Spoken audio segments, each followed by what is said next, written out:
I'm going to start because it's time. Welcome, everybody.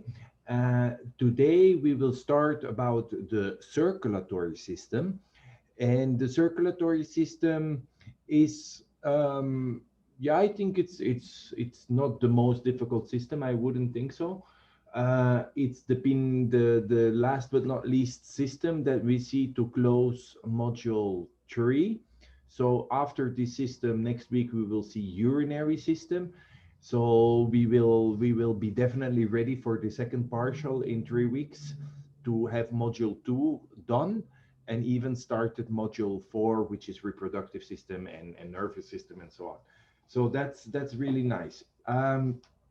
The circulatory system, I believe it's a very important system as well, because it's also very often diseased, mainly chronically diseased.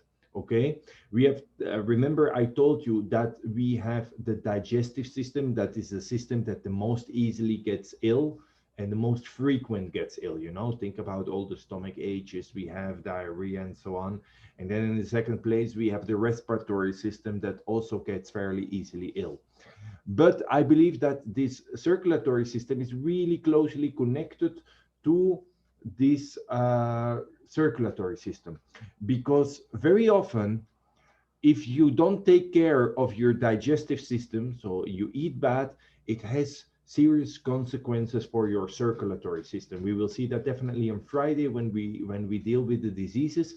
But you all know the illnesses like coronary heart disease, atherosclerosis, strokes. All of that has to do with what you eat. Okay, in lesser extent as well, smoking is not very good for your heart either. So so also the respiratory system affects the circulatory system. So both systems, digestive and respiratory system, you have to take care of them, because in fact in the long run what you get is problems with your circulatory system, which we will see in detail on Friday when we deal with the diseases. So today we're going to do an introduction. I have a video. We will do a little exercise, like fill in the gap thing, to see what you already know about this. And then today we will mainly start having a look at how the heart looks like and what is the difference between arteries and veins. So pay attention to the video, so then we can do the exercise very simply together in a moment. Okay, so there we go. Here is the exercise. Your heart is a pump. It's a muscular organ about the size of your fist and is located slightly left of center in your chest. Your heart is divided into the right and left side. The division protects oxygen-rich blood from mixing with oxygen-poor blood. Together, your heart and blood vessels comprise your cardiovascular system, which circulates blood and oxygen around your body. In fact, your heart pumps about 5 quarts of blood every minute, and it beats about 100,000 times in one day. That's about 35 million times in a year. Oxygen-poor blood, blue blood, returns to the heart after circulating through your body. The right side of the heart, composed of the right atrium and ventricle, collects and pumps the blood to the lungs through the pulmonary arteries. The lungs refresh the blood with a new supply of oxygen, making it turn red. Oxygen-rich blood, red blood, then enters the left side of the heart, composed of the left atrium and ventricle, and is pumped through the aorta to the body to supply tissues with oxygen. 4 valves within your heart keep your blood moving the right way. The tricuspid, mitral, pulmonary, and aortic valves work like gates on a fence. They open only one way and only when pushed on. Each valve opens and closes once per heartbeat, or about once every second. A beating heart contracts and relaxes. Contraction is called systole, and relaxing is called diastole. During systole, your ventricles contract, forcing blood into the vessels going to your lungs and body, much like ketchup being forced out of a squeeze bottle. The right ventricle contracts a little bit before the left ventricle does. Your ventricles then relax during diastole and are filled with blood coming from the upper chambers, the left and right atria. Then the cycle starts over again. Your heart is nourished by blood too. Blood vessels, called coronary arteries, extend over the surface of your heart and branch into smaller capillaries. Here you can see just the network of blood vessels that feed your heart with oxygen-rich blood. Your heart also has electrical wiring, which keeps it beating. Electrical impulses begin high in the right atrium and travel through specialized pathways to the ventricles, delivering the signal to pump. The conduction system keeps your heart beating in a coordinated and normal rhythm, which in turn keeps blood circulating. The continuous exchange of oxygen-rich blood with oxygen-poor blood is what keeps you alive.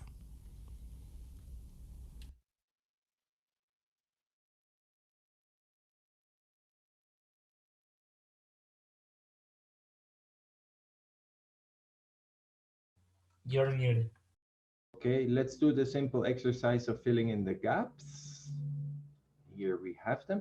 So I'm going to call your names just as I see them on the screen. So there's no particular order, just how Zoom tells me. You're the first one, Jose Roel. You have to tell me clumping of red blood cells due to a reaction between antigens on red blood plasma membranes and antibodies in the plasma. What do you think that is? Teacher, are you presenting? No, I'm not. Yes, there you go. So Jose Roel, can you give a guess? Some are difficult, but the other group did really well. In fact, amazingly well. They almost knew everything except one or two. So this is one of the more difficult ones. Jose Roel, what do you think? Clumping of red blood cells due to a reaction between the antigens on red blood plasma membranes and antibodies in the plasma. Okay. We have seen it slightly in the chapter of immune system. It's mentioned somewhere, but I admit that it might not be the easiest. So what do you think it is? Agglutination. Agglutination, very good. Yeah, indeed. It's number 8. Okay, let me change it from color. Then, Gael, you're second. Protein produced in response to the presence of an antigen. Also, you have seen that in the first chapter, in the beginning of the course. Yesterday, they told me we have 8 weeks left, so it's not that much. Okay, I think it's there is no antibody, so I think it's white blood cell maybe. No, there should be antibody. No? It's a 12. Yes, it's a 12. Okay, sorry, it's antibodies. Yes, I didn't find it, so I didn't know. But really good, Gail, that you know it even without finding it in the list. Amelia, your third, process of blood coagulation, usually when injury occurs. Hemoglobin? No, a process. Hemoglobin is a protein. This is a process. So how do you call that? When the blood becomes stiff, it becomes dry, and it makes like a protective layer on top of the wound.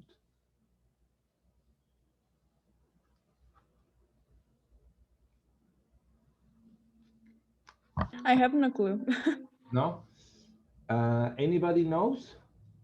Clotting. Clotting. Clotting, very good. It's blood clotting. Clotting means it's the blood becoming hard and helps to stop the wound from bleeding. Okay, Gretel, you're next. Iron-containing pigment in red blood cells that combines with and transports oxygen.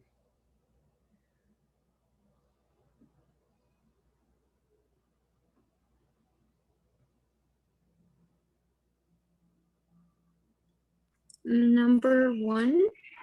Yeah, Hemoglobin. Well, yeah, indeed. Arturo, you're next.